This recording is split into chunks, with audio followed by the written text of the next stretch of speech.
Madhya Pradesh BJP सरकार रे मंत्री थिबा विजय शाह को सुप्रीम कोर्ट रु आसिला आश्वस्ति खबर। मध्य प्रदेश हाईकोर्ट विजय शाह को गिरफ्त करने को जो नोटिस जारी करथिले शीर्ष अदालत ताहा उपरे रोक लगाइछथे।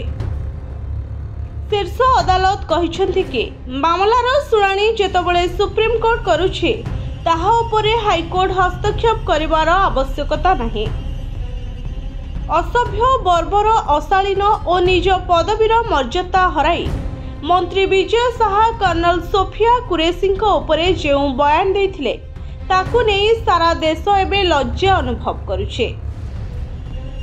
यह विरोध में मध्य प्रदेश हाईकोर्ट ठारू सुप्रीम कोर्ट पर्यंत अनेक अभियोग होइछे।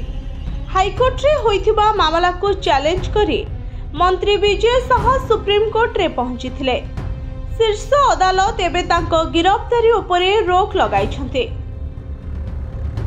आज शीर्ष अदालत रे एही मामलार शुणाणी करे कोर्ट विजय शाह को गिरफ्तारी रोक उपरे अंतरीण आदेश को वृद्धि करिछन्ते। एहा सह शीर्ष अदालत को तरफ 3 जन आईपीएस को माध्यम रे एक कमिटी गठन करी घटनार तदंत करबा को निर्देश देथिले। चलित मास 21 तारिख रु एहा उपरे तदंत आरंभ होइछे।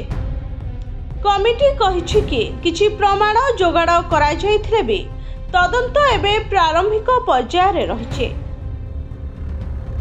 सेपटे एही मामलार परवर्ती शुणाणी जुलाई मासर द्वितीय सप्ताह रे हेबो बोली कोर्ट कहिछते। तेबे मंत्री विजय शाह को गिरफ्तारी उपरे सुप्रीम कोर्ट लगाई देले रोक। हाईकोर्ट बदल रे सुप्रीम कोर्ट रे हेबो मामलार शुणाणी। Bureau report STTV Odia.